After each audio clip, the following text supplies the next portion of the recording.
मेरठ में सदर थाना क्षेत्र स्थित जौली शॉपिंग सेंटर के संचालक दीपक रस्तोगी से दुकान पर 44 लाख रुपयों की ठगी हुई है। खुद को डिफेंस कर्मी बताकर क्रिमिनल ने फोन पर गणपति की मूर्तियां खरीदने का ऑर्डर प्लेस किया।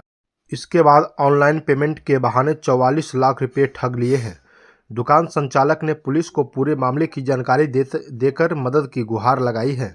वहीं पुलिस ने मुकदमा दर्ज कर जांच शुरू कर दी है। दरअसल सदर थाना क्षेत्र के अंतर्गत दीपक रस्तोगी की जौली शॉपिंग सेंटर के नाम से शोरूम है, जहां वह और उनके 2 बेटे बैठते हैं। दीपक रस्तोगी के मुताबिक 2 दिन पहले उनके पास एक फ़ोन आया था, जिसमें फ़ोन करने वाले व्यक्ति ने गणेश जी की मूर्ति ऑर्डर करते हुए पैसे एमएच हॉस्पिटल के पीछे वाली दुकान से लेने की बात कही थी।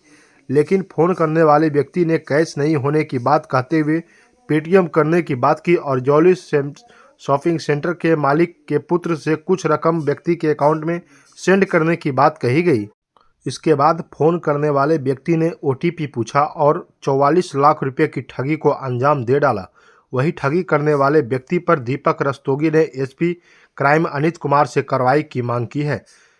अंबुज रस्तोगी की खास रिपोर्ट, मेरठ। सर, क्या नाम है आपके और क्या घटनाक्रम हुआ? भैया मेरा नाम दीपक रस्तोगी है, proprietor of jolly shopping centre. एक 26 तारीख को एक ऑर्डर आया था मेरे पास गणेश जी की मूर्तियों का।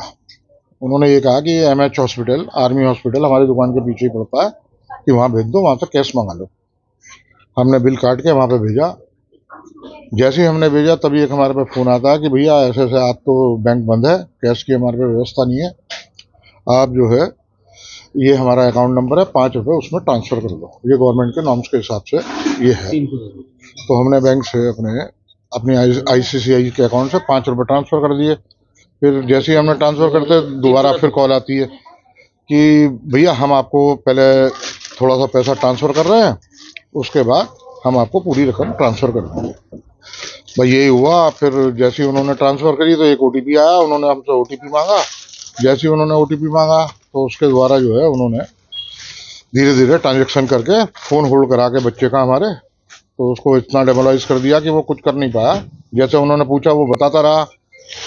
तो इन बिटवीन उन्होंने जो है 11-12 ट्रांजेक्शन कर ली, जिससे 44 लाख, नियर अबाउट 44,80,000 रुपये के करीब उन्होंने वो पैसा ट्रांसफ़र कर लिया। किस चीज़ की सप्लाई करनी थी और लगभग कितने समय पहले की घटना है? ये 2 दिन पुरानी बात है भैया। हाँ, 2। सप्लाई किस चीज़ की थी?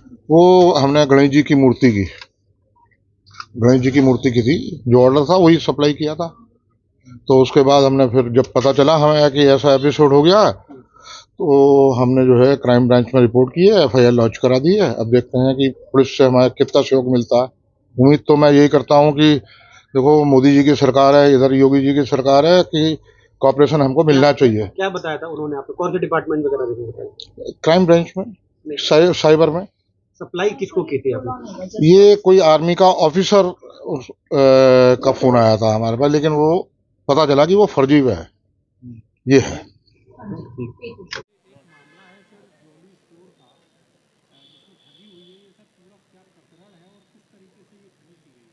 ये 25 तारीख की घटना बताई गई है। जॉली स्टोर के जो ऑनर हैं उनके द्वारा बताया गया कि उनके बेटे के पास एक कॉल आई थी, जिसने अपने आप को डिफेंस का कर्मी बताया था और कहा था कि उसको गणेश जी की 10 मूर्तियां ऑर्डर करनी है, और उसने कुछ सैंपल मांगे थे जो उन्हें व्हाट्सएप जो नंबर दिया था उस पर उनको उपलब्ध कराया।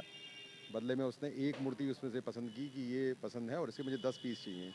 फिर उसने ट्रांजैक्शन के लिए अपना एक अकाउंट नंबर दिया और अपना जो जॉली स्टोर का अकाउंट है उसको वेरीफाई करने के लिए कहा कि आप इसमें 5 रुपये ट्रांसफ़र करिए, जिससे आपका अकाउंट वेरीफाई हो जाए।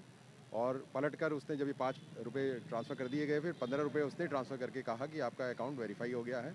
और फिर उसके बाद उसने कहा कि हम ऑर्डर प्लेस कर रहे हैं और आपको इसमें फर्दर इसमें आपके पास ओटीपी आएगा, वो हमसे शेयर करते रहें। इसी में उन्होंने ट्रांजैक्शन किया है। जो जॉली स्टोर के ओनर हैं उनके द्वारा बताया गया है कि उनके बेटे ने उसमें जो बातें वो कहते रहे, इस तरह से ये कोई ट्रांजैक्शन करते रहे, तो टोटल इनका 44 लाख के करीब इनका पैसा उसमें ट्रांजैक्शन हो गया, जो कि इनका बेटा समझ नहीं पाया। वो लगातार वो ओटीपी मांगता रहा, वो शेयर करता रहा। अभी हमने फ़िलहाल उसमें जो अकाउंट्स थे, 6 अकाउंट्स हैं जिनमें पैसे ट्रांसफ़र हुए हैं, उन सभी को फ्रीज़ करने के लिए हमने रिक्वेस्ट डाल दी थी तत्काल ही, और इसमें अभियोग पंजीकृत कर लिया गया है और विवेचना जारी है। के बावजूद भी इस तरह की जो हरकत की गई दुकानदार के द्वारा, आप क्या मानते हैं? नहीं, ये ऑब्वियसली ऐसा होता है कि लापरवाही कहीं ना कहीं किसी स्तर पे होती है, तभी ये साइबर फ्रॉड हो पाते हैं।